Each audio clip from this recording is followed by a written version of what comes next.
سلام او مینا قدرمنو دوستانو، په دې ویډیو کې موږ په یو ډېره مهمه موضوع باندې خبرې کوو چې د سړو د اړخ نه څه داسې غلطیانې چې په هغه غلطیانو سره د ښځې او خاوند رشته د یو بل لپاره حرامېږي. یعنې که یو خاوند داسې حرکات کوي نو د هغه ښځه د هغه لپاره حرامېږي او د هغه نکاح هم ماتېدلی شي. او ظاهره خبره ده چې که نکاح ماته شي نو د خپلې ښځې لپاره هغه یو غیر محرم جوړېږي او د غیر محرم سره یو ځای په کور کې اوسېدل مناسب نه دي او دا یوه ډېره لویه ګناه او حرام کار دی. نو د دې لپاره د داسې ګناهونو علم باید هر چاته وي، هغه ګناهونه چې خپل ځانونه ترېنه لرې وساتو ځکه چې په هغې سره خپله ښځه حرامېږي. نو دوستانو تاسو ټولو نه یو هیله لرم چې دا ویډیو خامخا تر اخره وګورئ او که تاسو تر اوسه پورې زموږ چینل نه وي سبسکرایب کړی نو همدا اوس پښتو پوسټ چینل سبسکرایب کړئ، ورسره خوا کې د ګنټۍ نشان هم ووهئ چې زموږ د هرې نوې راتلونکې ویډیو خبر تاسو ته درکړل شي. نو مسلمانانو ورونو، د یو مسلمان په صفت باندې شریعت د داسې خبرو نه منې فرمایلې ده او الله تعالی د خپلو بندګانو لپاره یو حدود ټاکلي دي او په دغه حدودو کې دننه اوسېدو سره خپله زندگی تیرول پکار دي.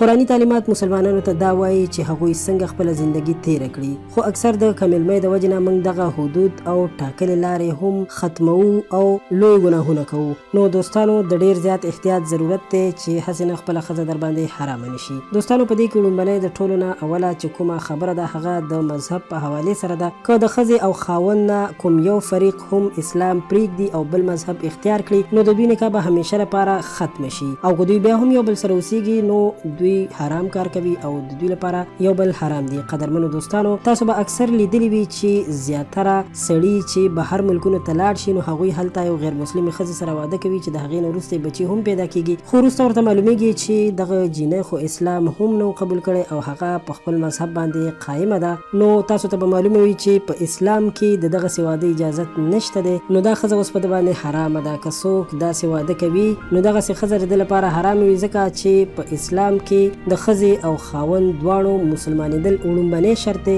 نو دوستانو په دې اړه باندې تاسو سره یو بله خبره هم شریکوم چې کله لور د 9 کالو شي نو پلار ته پکار دي چې لور یې د 9 کالو ده نو هېڅکله دې هم ځان سره نه سملوي. دوستانو شریعت دا کار د دې لپاره نافذ کړی دی او قانون یې ګرځولی دی. دوستانو عالمان او مشران دا خبره د دې لپاره کوي چې د دې نتیجه ډېره زیاته خطرناکه ثابتېدلی شي ځکه چې د لور او پلار رشته یوه ډېره پاکه رشته ده او لورګانې د الله تعالی ډېر لوی نعمت دي. نو کله چې لور د 9 کالو شي نو پلار ته پکار دي چې هغې سره په مینه کولو کې هم د ډېر احتیاط نه کار واخلي ځکه چې د 9 کالو ماشومه ډېره لویه ماشومه وي او که خدای مکړه د پلار یا د لور یو بل ته په زړه کې شهوت پیدا شي نو په دې صورت کې هم دغه سړي ته د خپلې لور مور یعنی خپله ښځه هم حرامېدلی شي او همدغه حکم د مور او زوی لپاره هم دی. نو د دې لپاره زموږ د ټولو خویندو نه دا ګزارش دی چې د خپل پلار سره په مینه او محبت کولو کې د احتیاط نه کار واخلي ځکه چې دا ډېرې پاکیزه رشتې دي. دوستانو ممکن زما د خبرو سره به ډېر خلک متفق نه وي خو دا یو